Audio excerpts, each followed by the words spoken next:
Hi, good evening, good morning, good afternoon, whichever part of the day you are in. Welcome to a meeting of Alcoholics Anonymous, a place where every alcoholic is safe, and if you have a drinking problem, you're in the right place. If there are any newcomers amongst us, please feel welcome. If you have a drinking problem, you're in the right place. Please feel free to introduce yourself. If you are new to this meeting, the first meeting, please put your name and number in the chat box so that we could get back to you. And we have a session after the meeting where it will be questions and answers. You could put up your questions there. So any newcomer to this meeting, please feel welcome. Thank you, Vinay, for chairing the meeting. Hillary, and the rest of them, Vijay Patargit, Dom, and Sandeep, and Subhash. Well, thank you for your services to keep this meeting going, and you wonderful members turning up, to make this meeting possible. I'm really overwhelmed, to know that there are so many people to listen to one alcoholic talk to another. There should be something about it. So not so long ago, let's take a look at, it's supposed to do step 8, and I'll take a brief from step 1 to 8, so it will benefit the cause of the newcomer too, to know what the alcoholic is all about, or what alcoholism is all about, and down to step 8 as to why we need to do these steps in order to stay sober or live. So when I come to Alcoholics Anonymous, why did I come to Alcoholics Anonymous? I came to Alcoholics Anonymous because I had a drinking problem and I didn't know what to do about it. So I came to Alcoholics Anonymous and I had tried all methods. Religion, medicine, and psychiatry had failed an alcoholic, and that was true with me. Now nothing worked, and I came to Alcoholics Anonymous, and in 6 months, I stopped drinking. And that itself was a miracle. And how did that happen? This is the first step of the Alcoholics Anonymous program comprises of 12 steps and 12 traditions. So why did I have to do 12 steps? And why did I have to follow these 12 traditions as a rule? Alcoholism is a disease. It incapacitates the mind, the body, and the spirit. A mental obsession, a physical allergy, and a spiritual bankruptcy. So the mental obsession, a mind that obsesses about alcohol or any mood-altering chemical, or it could be anything else. Being an alcoholic, so for me it was alcohol. How I obsessed alcohol most of the time, and why did I do it? The first step says I'm powerless over alcohol and my life is unmanageable. Personal powerlessness over alcohol and the unmanageability of the life. So I had to first discern, to know whether it was the unmanageability or the drinking. So they said, don't see which came first, the chicken or the egg. You stop your drinking, and then let's address the problem. And that's where it clicked. Stopping drinking was never my problem. Staying stopped was my problem. So why couldn't I stay stopped? I couldn't stay stopped is the second part of the first step, the unmanageability. My life was unmanageable. So alcohol was but a symptom of my deeper inner lying conflicts. So my problem was a mental illness so subtly powerful that it didn't allow my mind to go from that obsession to anything else. They call it a hapless, insane obsession that overpowers an alcoholic. So I was a victim of a mental illness so subtly powerful that it almost took me to the gates of insanity and death. Knowing that I had to stop it, I couldn't do anything about it. So it was that powerful. That was the whole alcohol order had on me. And so the second part was the unmanageability part. So what is unmanageable? And that's where the doctor's opinion says I lack coping skills. I had a maladjusted personality. I was mentally and spiritually different from other people, bodily and mentally different from other people. So there was something different from the normal norms of life, Now, who is an alcoholic? My definition of an alcoholic is any individual who cannot guarantee his or her behavior after they picked up that first drink is essentially an alcoholic. So I accepted that, I couldn't pick up a drink. Because I didn't know where I would stop, where I would go, where I would land up. I would break up in places. I would drink here and I would wake up in a different place. I didn't know what happened to me. So that was the core of the problem, was my unmanageability. And this unmanageability, just I said, maladjusted, inferiority complex. So these are things that I grew up with. I was dyslexic, all these things, and I couldn't cover it. And the bottom line was fear. I was riddled by fear. The sum of my drinking was equal to the sum of my fears. How do I stop? So I came to Alcoholics Anonymous, and here was a group of drunks, GOD, who said, you have the gift of desperation, and it's a gift offered daily. So, that was easy for me to comprehend, but the word God didn't appeal to me. But Alcoholics Anonymous says, lack of power was my dilemma.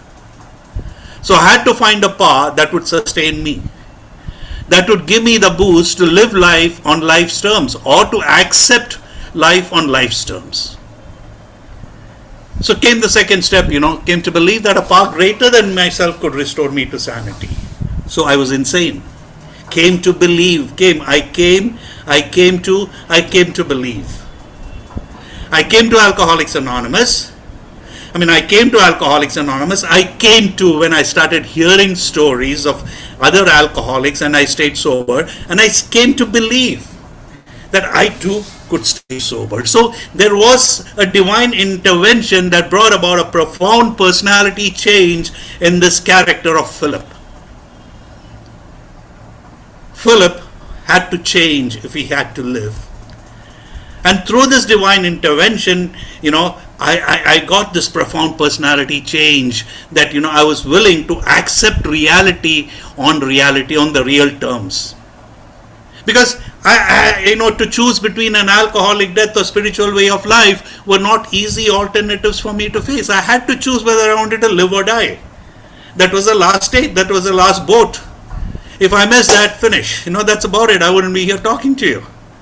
So I grabbed that power, that power greater than myself that restored me to sanity. I accepted that it's not me, it's beyond me. Something beyond me has helped me stop drinking and helped me understand that my alcoholic mind is up to tricks that's gonna get me down unless I do something about it. So my sickness centers in my mind. It's not in the bottle, it's not in the atmosphere, it's not with people out there, it centers in my mind. So I was insane over the chemical alcohol. I have something called OCD, obsessive compulsive disorder. That's a new term that has come out long after a big book was written. So I have these traits of mine: perfectionism, idealism, all these things. When a couple would look together, I see that's what was the unmanageability of my life, and now that had to be sorted out. So come to step 3, which says, made a decision to hand my will and my life over to the care of God as I understood Him. So handing over my will and my life. That's the hard part. For an alcoholic to trust anybody, including himself, was a very, very difficult proposition. I didn't trust anyone. I didn't trust myself. So I had to earn my own trust. And here they're telling me to hand it over, hand over my will and my life over to the care of God. I don't know what God you're talking about. They said you can use any conception of God you want. That made it easier for me. Because I knew of a punishing God, not a loving God. Somebody asked me, was there a God in your life? Yeah, there was a God in my life. He was after me all the time, like a bloodhound, trying to find out what mistakes I made, where I'd go, and I'd be languishing in the hates of hell. That's when by then I had a sponsor, and a sponsor said, Philip, weren't you living in hell? Didn't you get a reprieve from hell today that you are sober for 60 days, 70 days? I had a spiritual awareness, and that day, 60th day or 70th day, I didn't think of a drink, and that was a revelation for an alcoholic who had condemned himself to drink and die, and who thought there was nothing in a future for him. Suddenly realizes that, he didn't think of a drink that day. That itself was a miracle, That itself was a miracle. So there was an expulsion to the compulsion. That alcoholic thought had gone off me, which occupied my, the circumference of my brain, the hard disk, was gone. Now I had to fill this hard disk, the corrupt hard disk. I had cleaned it now. To clean it, I had to go to step 4. Made a fearless moral inventory of myself, making a fearless moral inventory, which is not easy. I was told that if I needed to live, if I needed to be happy, joyous, and free, the program says, we are not a glum lot. We are happy. We need to be happy, joyous, and free. By now I started laughing at myself. For those of you who come after the fellowshipping, after the meeting, or before, you see, we laugh at ourselves. There was a new find for me. There was happiness after all, So yeah, I come to step 3, where it's I handed over my will and my life over to the care of God. My will. What is my will? My will is what I want, what Philip wants to do, what Philip wants to hear, what Philip wants to look at, that's my will. And what is my life? My life is what has been gone, what is behind me. The wreckage of my past. That was my life, my will. And it's my self-will that got me into the position that I'm in, that got me into Alcoholics Anonymous, because my will was not working and I was bombarding a problem with a problem which wasn't a solution.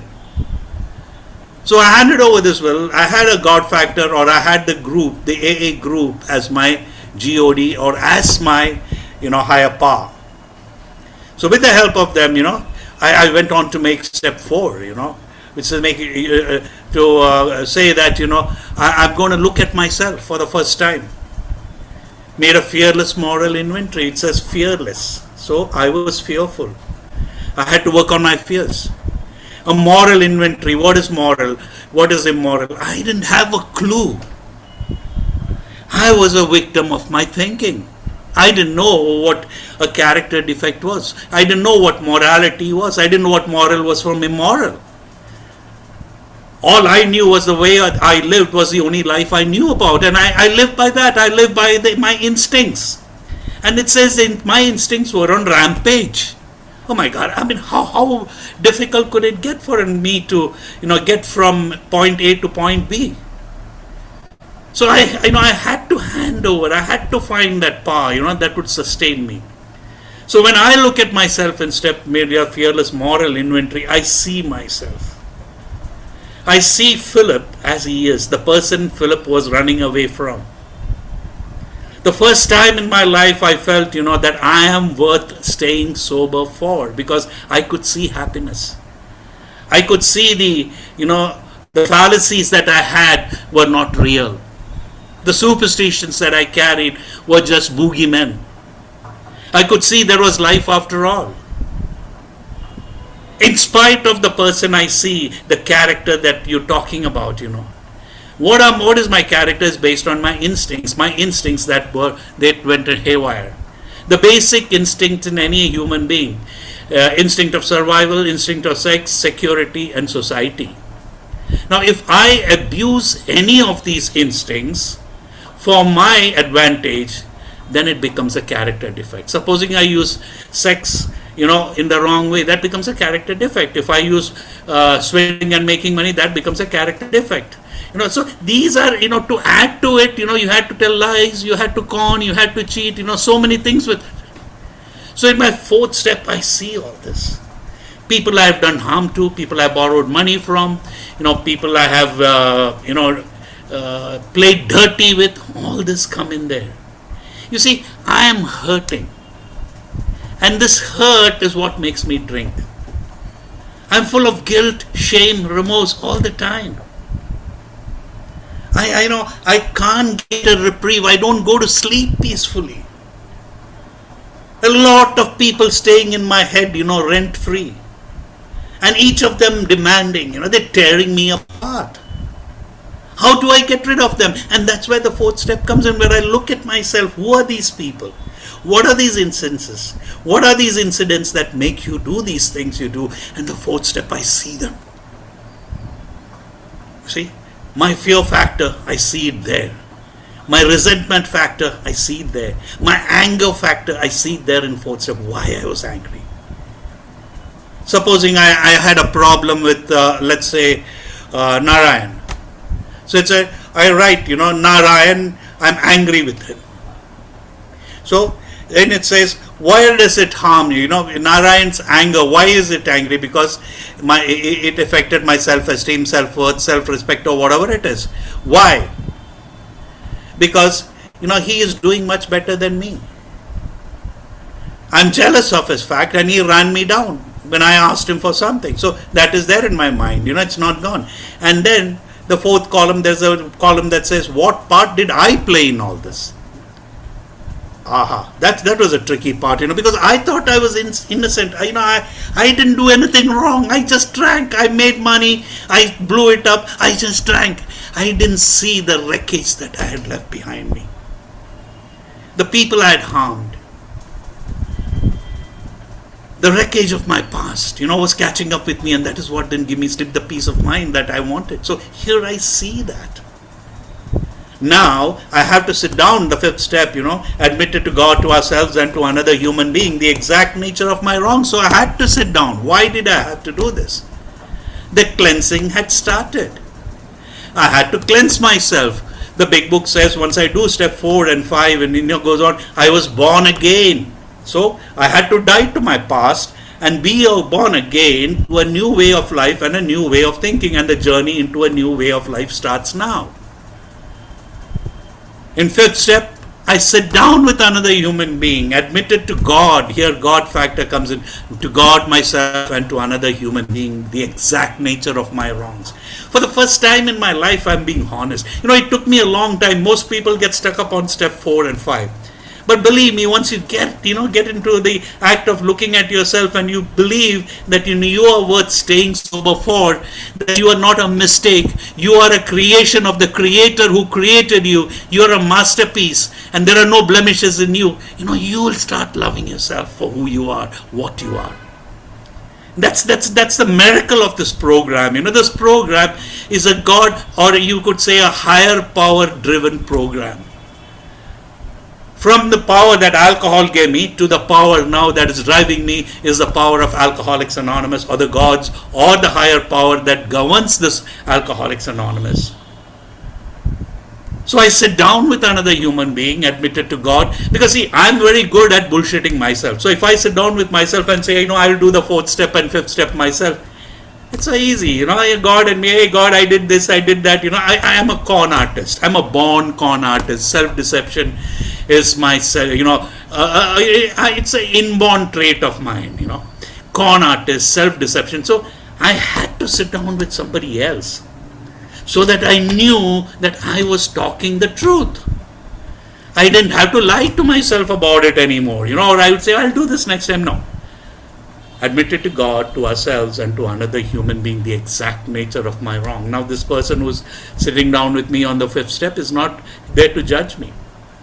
He is another alcoholic who's been through the same trauma, the same journey that I have been through. So he tells me, I've done that, and here, my fallacies fall off, all those things that I thought were really bothering me, what if he knows, what if she knows, what if they know, what will the world think, what will my class think, all that fell off. Because he himself had done almost more than what I had done. So what was I trying to hide from? So that's the sense of, little things affect little minds. I was a hypersensitive guy, emotional wreck. I couldn't contain myself, there was nothing that I could take. Everything bothered me. And my medication was alcohol. They say, in the big book it says, in the doctor's opinion, the ease and comfort that comes with a drink for an alcoholic. Normal people will take 2 or 3 drinks and they'd say, okay, for today I don't want to drink anymore. I got to go to work, or my family will be neglected if I drink, or I will have a problem with my, whatever it is. But for an alcoholic, the moment he takes a drink, 2 drinks, 3 drinks, he comes on. His lights come on. That's the difference between a normal person and an alcoholic. 1 drink is too many and 100 are too little. So I see that why I did those things when I do step 4 and 5. Now here I get my character defects. I look at my sexual conduct, my moral conduct, and my financial constraints, the resentments I have. All these things are listed in step 4. For those of you who want to try it, please, after the meeting, could call one of the senior members and get to doing that. So you get a release from the prison that you're living in. Now comes step 6. My character defects. I hand it over to God, And that's a hard, when you talk of character defects, what are character defects? I just explained to you, any of my instincts that have run amok is a character defect. Supposing sexually, if I'm over zealous in my sexual conduct, it becomes a character defect. And here it says we're entirely ready to have God remove all these defects of character. Supposing I'm hoarding money, I stamp people and I hoard money and I do things that I shouldn't be doing. That's a character defect, Some people, they don't have enough of money. They call our sickness a sickness of more. If it is, if I love somebody, I'll hug him to death, and if I hate somebody, I spike him to death. Extreme. So my character defects are based on my extreme desires and extreme nature of thinking and living. So when I ask God, we're entirely ready to have God remove all these defects of character, it's not very well explained in the big book or the 12 and 12, but the 12 and 12 has got more of it to it. Now, what are these character defects and why do I hand it over to God? Because I cannot do anything about it. They are an inherent trait in me. Like I said, I'm an extremist. Only God can moderate it. So He will take away these defects of character that come in the way of my usefulness to Him and to those I may serve. So when I entirely hand it over to God, this God factor is going to, I am going to die with these character defects. It's not going to go. But I don't have to, be ashamed of them anymore. I don't have to live those character defects because I have a principal program that teaches me how to live like a gentleman or like a normal human being. AA also stands for altered attitudes. So I alter my attitudes. My whole frame of mind, my thinking, my conception of life is changing. My perception is changing. And with the help of this, the sixth step, I am entirely ready to have God remove all these defects of character. It's in no way am I going to be rendered as white as snow. But yes, I can admit that I have these character defects and I want them removed. And God will do that to His need or to that requirement. Like I said, take away those defects of character that stand in the way of my usefulness. So if I'm letting God use me, so if I'm letting God use me, I'm asking Him, you suppress those extra feelings I have and use only the moderated ones which will be beneficial to you and to those I might help in your name, So it's not simple, but it's possible. And that's my life, I'm talking about. The next is, humbly asked Him to remove my shortcomings. Now, shortcomings, we have a lot of shortcomings. All this, envy, jealousy, malice, pride, supposing lust is a shortcoming, I ask God to remove it. Humbly asked Him to remove my shortcoming. The first time it's talking about humility. And all these steps are about humility. It's about being humble. Yeah. It humbles me from an arrogant, obnoxious, prideful, ballooned guy to a person who could work this program, who could accommodate himself with a group of drunks, and work a program that benefits him and the others. For once, I became a player amongst players. For once, I stood up for myself. I was no more a doormat. For once, I could accept that, my human frailties are my shortcomings and I have to let God address them. So when I come to step 7, 6 and 7 is handing it over. It's like an autopilot. I keep saying that, you trust the process. You trust the process. 6 and 7, you take your character defects, you take your shortcomings. It's like you're traveling like a Vijay traveled to Delhi today. He must have not looked at the pilot's CV. He didn't know how many hours that aircraft flew. I don't even know whether he would have noticed which aircraft it was, whether it was an Airbus or whether it was a Boeing. No. You trust the process. You just go to the gates, get into the aircraft, and then, in 2 hours' time, you'd land at your destination. That's the faith, when you take step 6 and 7, You let God handle it. You can't handle it. And here I come to today's topic, is that step 8. Now, what is step 8 about? Step 8 is about made a list of all persons we harmed and became willing to make amends to them all. Now, why do I have to make a list of all people and make amends to them all? Now, remember, in step 4, I told you, there are a lot of people staying rent-free in my head. And I don't know what to do about them. Some of them are yelling for my life. Some of them are, using bad language, foul language in my head. My head becomes a victim and I victimize myself. My head is a very bad neighborhood. Now that neighborhood has to be cleaned up. So they call it a house cleaning. They make a list of all persons I had harmed. When I did step 4, we were talking about, people I had borrowed money from, people I had stolen from, people I had done immoral things with. I had a list of everyone.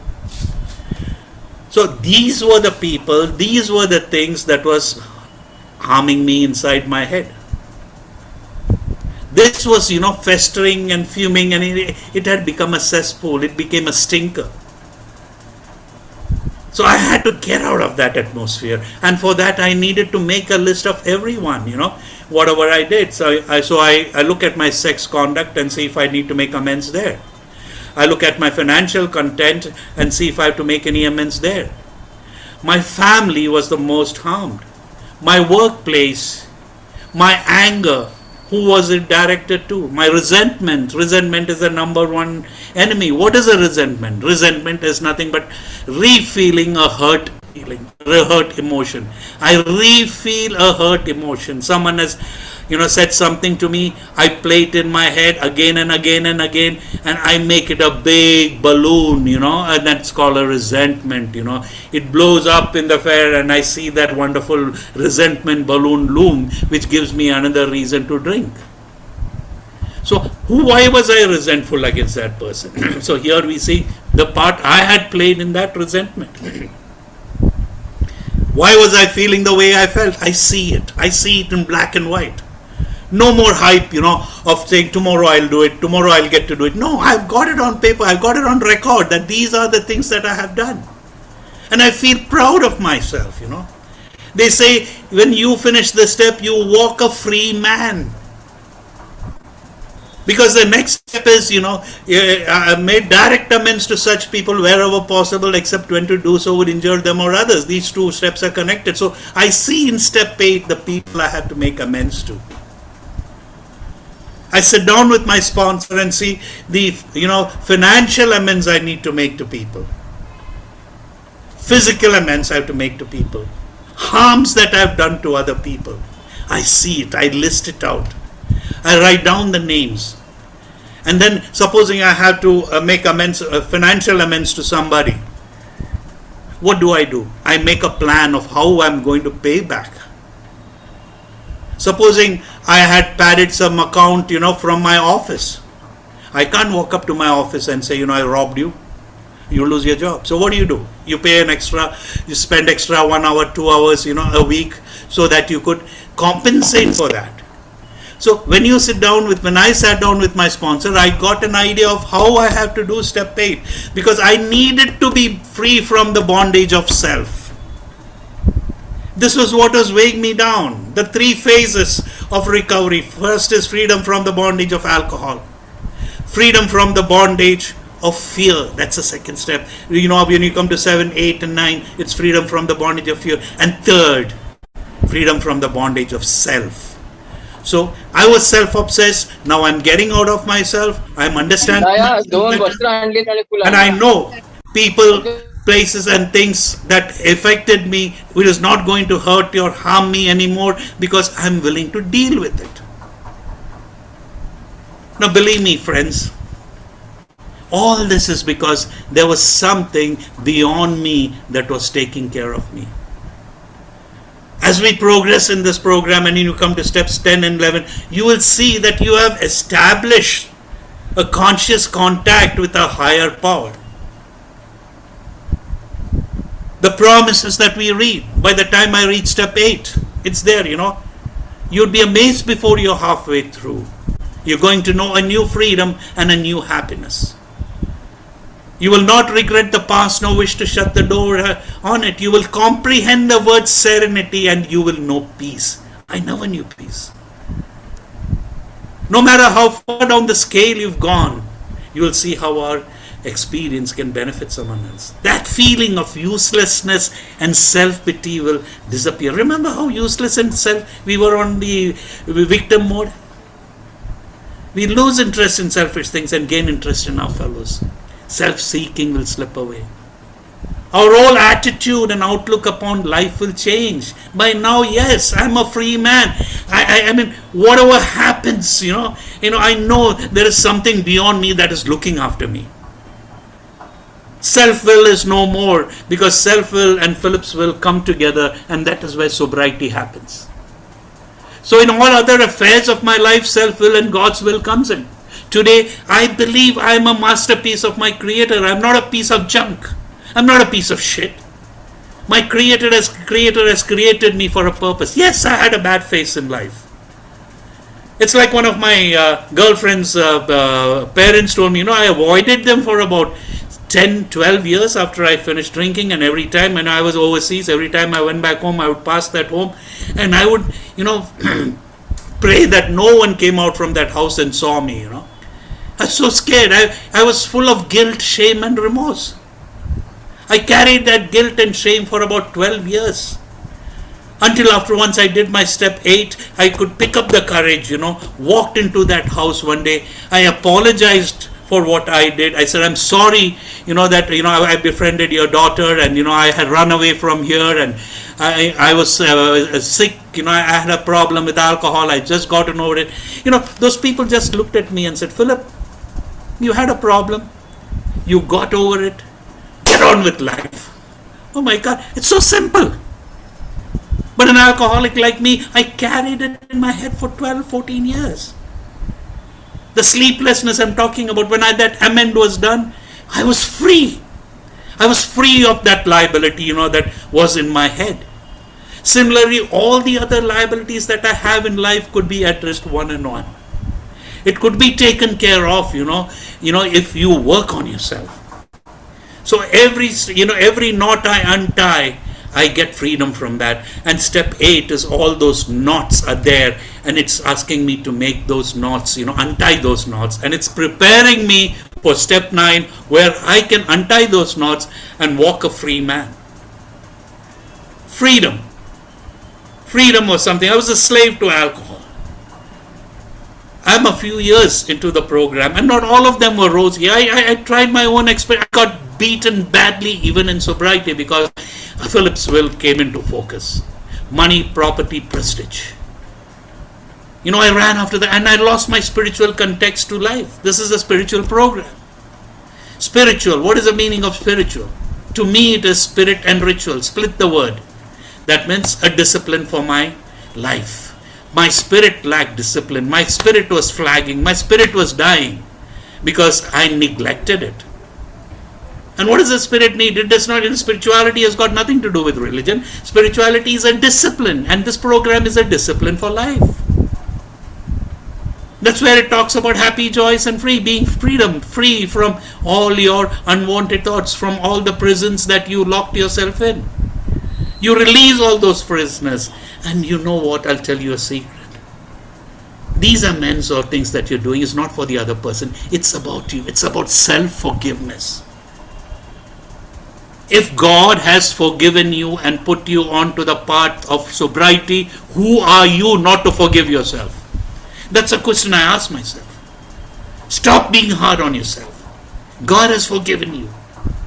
So when you come to step 8 and the promises, and today God is doing for me what I cannot do for myself. That is the last promise.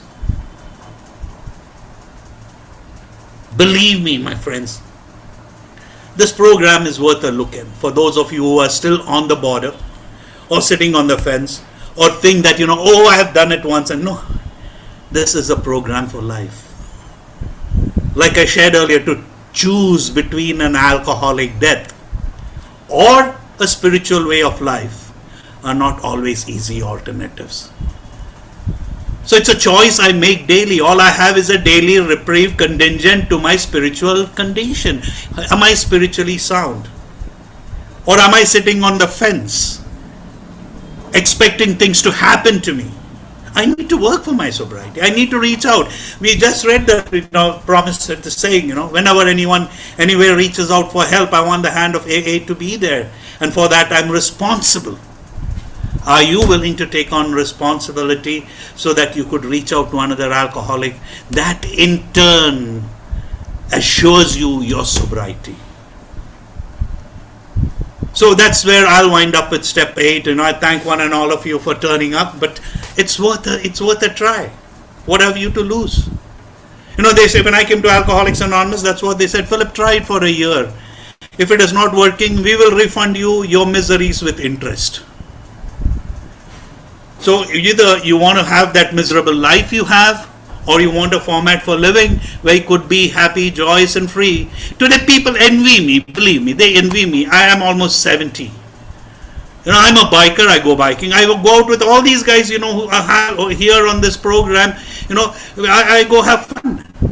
I'm doing those things which I wanted to do at the age of 16 or 17 when I'm doing it now. That's the freedom I have.